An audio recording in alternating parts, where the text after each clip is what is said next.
சற்று முன் கிடைக்கப்பெற்ற மிக மிக முக்கியமான செய்தி ஒன்று வெளியாகியிருக்கிறது. கண்டெய்னரில் பணம் சிக்கியதும் திமுக தலைவரிடம் விசாரணை. சற்று முன் பரபரப்பு. 2026 சட்டமன்ற தேர்தல் இன்னும் 2 வாரத்தில் நடைபெற இருப்பதாக தகவல்கள் வெளியாகியிருக்கிறது. ஏப்ரல் 14 தேர்தல் நடைபெறலாம் என்கின்ற தகவல் தற்போது வெளியாகியிருக்கிறது. ஆனால் இன்னுமே தேர்தலுக்கான இறுதி முடிவுகள் எதுவும் நடைபெறவில்லை. தொடர்ந்து திமுக பணத்தை வாரி எறித்து இம்முறை வெற்றி பெற்று விடலாம் என்கின்ற கணக்கை போட்டு வைத்துள்ளது. மேலும் தொகுதி பங்கீட்டில் தற்போது திமுக ஆயத்தமாகி கொண்டிருக்கிறது.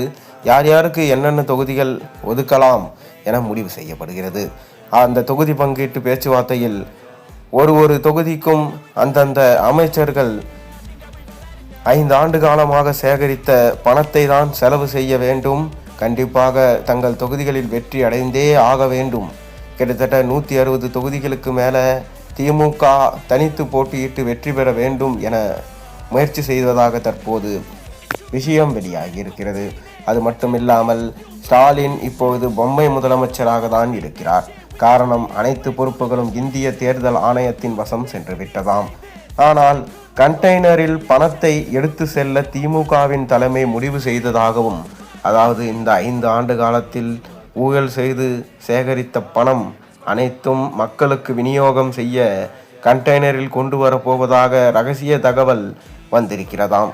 அதனால்தான் தற்போது இந்திய தேர்தல் ஆணையம் பறக்கும் படையினர் யார் எவ்வளவு பணம் செலவு செய்தாலும் அதற்கு கணக்கு வேண்டும்.